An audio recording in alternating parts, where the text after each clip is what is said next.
लेकिन भारत के नजरिए से सबसे बड़ा सवाल यह है कि पुतिन भारत और चीन के बीच चल रहे इस विवाद में किसका साथ देंगे। वो अपने सबसे पुराने सहयोगियों में से एक भारत को चुनेंगे या फिर उस चीन को जिस पर रशिया की अर्थव्यवस्था बहुत हद तक निर्भर है। तो रशिया की इस दुविधा को आप इस तरह समझिए कि रशिया के सामने एक यानी भारत उसका सबसे पुराना दोस्त है जिसने हर सुख हर दुख में रशिया का साथ दिया है और रशिया ने भी अपने इस पुराने दोस्त का हर मुसीबत की घड़ी में साथ दिया है। दूसरी तरफ चीन है जो रशिया का नया नया दोस्त है, लेकिन धनी दोस्त है, पैसे वाला दोस्त है और उसके पास रशिया को देने के लिए महंगे महंगे तोहफे हैं और बहुत पैसा है। रशिया की हालत इस समय ठीक नहीं है। रशिया को पैसा चाहिए, पैसा उसे चीन से मिल सकता है, चीन से दोस्ती भी नई नई है, यानी नई दोस्ती का जो आकर्षण होता है वो ज्यादा होता है। इसे समझने के लिए आपको यह जानना होगा कि व्लादिमीर पुतिन के भारत के प्रधानमंत्री नरेंद्र मोदी के साथ कैसे रिश्ते हैं और वो चीन के राष्ट्रपति शी जिनपिंग को कितना पसंद करते हैं।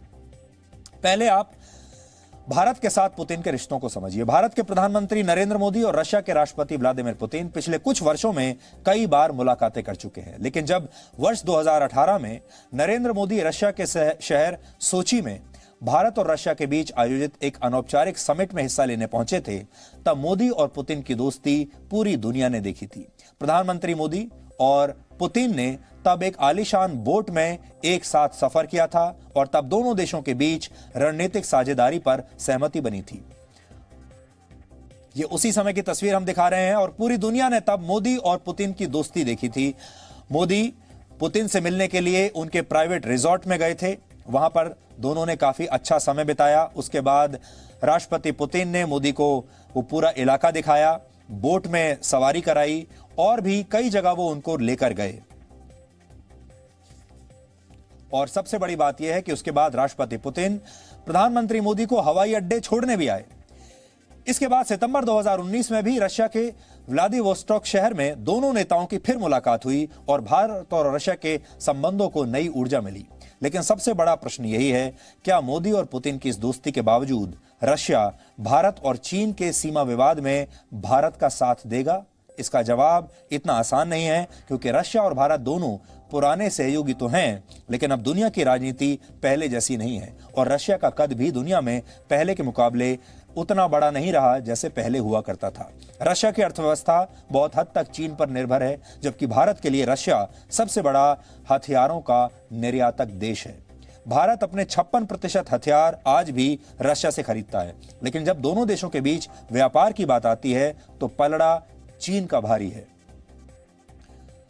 भारत और रशिया के बीच सिर्फ 53 से 55 हजार करोड़ रुपए का व्यापार होता है।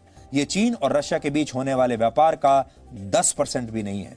वर्ष 2018 में चीन और रशिया के बीच 8 लाख करोड़ रुपए से ज्यादा का कारोबार हुआ था।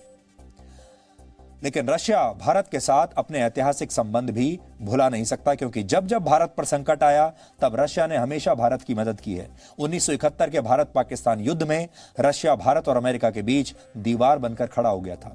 इससे पहले भी सीमाओं पर चीन और पाकिस्तान जैसे दुश्मनों का सामना कर रहे भारत की मदद रशिया ने की थी। 1960 के दौर में जब अमेरिका जैसे देशों ने भारत को फाइटर जेट्स बेचने से इनकार कर दिया था, तब रशिया ने ही भारत को मिग-21 जैसे फाइटर जेट्स दिए थे। इसके अलावा भी कई मौकों पर रशिया ने संयुक्त राष्ट्र सुरक्षा परिषद में भारत के पक्ष में वीटो किया है। रशिया और भारत के लोग सांस्कृतिक रूप से भी एक दूसरे के बहुत करीब माने जाते हैं और इसीलिए हम बार बार आपको ये बता रहे हैं कि रशिया और भारत बहुत पुराने दोस्त रहे हैं, लेकिन अब ना तो 1962 का भारत है, ना 1962 का रशिया है और ना ही 1962 का चीन है। इसके अलावा और भी कई चीजें ऐसी हैं जो दुनिया में इस समय तेजी से बदली हैं।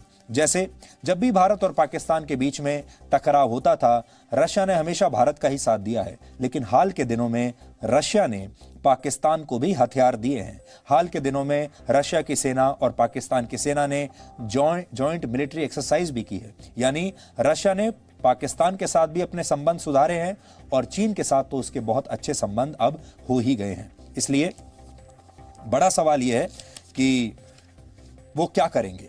और इसी वजह से 1960 से लेकर अब तक दोनों देशों के बीच कई रक्षा सौदे भी हो चुके हैं, जिनकी डिटेल इस समय आपकी स्क्रीन पर है। ये भारत और रशिया की डिफेंस डील्स हैं जो आप देख रहे हैं। लेकिन एक जमाने में एक दूसरे के दुश्मन रहे रशिया और चीन भी आज बहुत करीब आ चुके हैं। चीन रशिया का सबसे बड़ा व्यापारिक साझेदार है। इसके अलावा चीन के साथ रशिया का करीब 4000 किलोमीटर लंबा बॉर्डर है और रशिया नहीं चाहता कि चीन यहां उसके लिए कोई समस्या खड़ी करे, क्योंकि रशिया आकार में दुनिया का सबसे बड़ा देश है। इसलिए सीमाएं एशिया और यूरोप के कई देशों से मिलती हैं इसकी। जबकि रशिया की आबादी करीब 14.5 करोड़ है और यह जापान और पाकिस्तान जैसे देशों से भी आबादी के मामले में कम है। इसलिए रशिया के लिए इतनी कम जनसंख्या के साथ इतनी लंबी सीमाओं की रक्षा करना आसान काम नहीं है। रशिया और चीन की इस दोस्ती के पीछे वहां के राष्ट्रपति पुतिन और चीन के राष्ट्रपति शी जिनपिंग की केमिस्ट्री भी है। दोनों नेता कई मौकों पर एक दूसरे को सम्मानित कर चुके हैं। शी और पुतिन साथ में कई बार खाना खाते हुए देखे गए हैं, साथ में कुकिंग करते हुए देखे गए हैं। पुतिन और शी जिनपिंग को भी प्रधानमंत्री नरेंद्र मोदी की तरह बोट यात्रा पर ले जा चुके हैं और शी जिनपिंग को सैंडविच और वोडका के साथ पुतिन का 67वां जन्मदिन भी मनाते हुए लोगों ने देखा था। ये तस्वीरें जब आप देखेंगे तो आपको ऐसा समझ में आएगा कि इन दोनों नेताओं के बीच भी अच्छी दोस्ती है। लेकिन इन दोनों नेताओं की दोस्ती की असली कहानी इन तस्वीरों से नहीं बल्कि उन अंतर्राष्ट्रीय चुनौतियों से पता चलती है जिसका सामना चीन और रशिया इस समय कर रहे हैं। 2014 में जब यूक्रेन के क्रीमिया पर रशिया ने कब्जा किया था, तब अमेरिका ने रशिया के खिलाफ कई आर्थिक प्रतिबंध लगाए थे। इसके अलावा सीरिया में रशिया के रोल को भी अमेरिका पसंद नहीं करता। दूसरी तरफ अमेरिका और चीन के रिश्ते भी सबसे निचले स्तर पर हैं। दोनों देशों के बीच न सिर्फ व्यापारिक युद्ध चल रहा है बल्कि अमेरिका कोविड-19 के लिए भी चीन को जिम्मेदार मानता है और अमेरिका चीन के हुआवे जैसी कंपनियों को ब्लैकलिस्ट कर चुका है।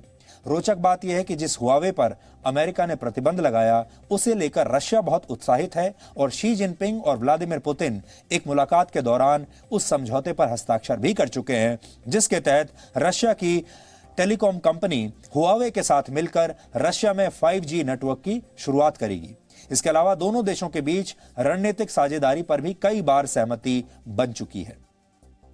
करीब 1 वर्ष पहले जब शी जिनपिंग पुतिन से मिले थे तो उन्होंने पुतिन को अपना बेस्ट फ्रेंड कहा था।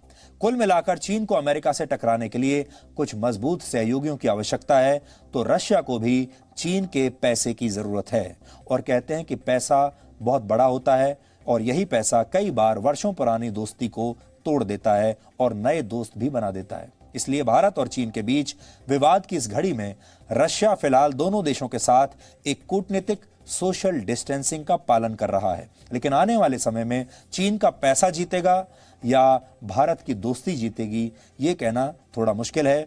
आम बोलचाल की भाषा में भी आप हमेशा ये कहते होंगे कि पैसा बहुत बड़ी चीज है और आप ये भी कहते होंगे कि बहुत सारे लोग पैसे के लिए कुछ भी कर सकते हैं।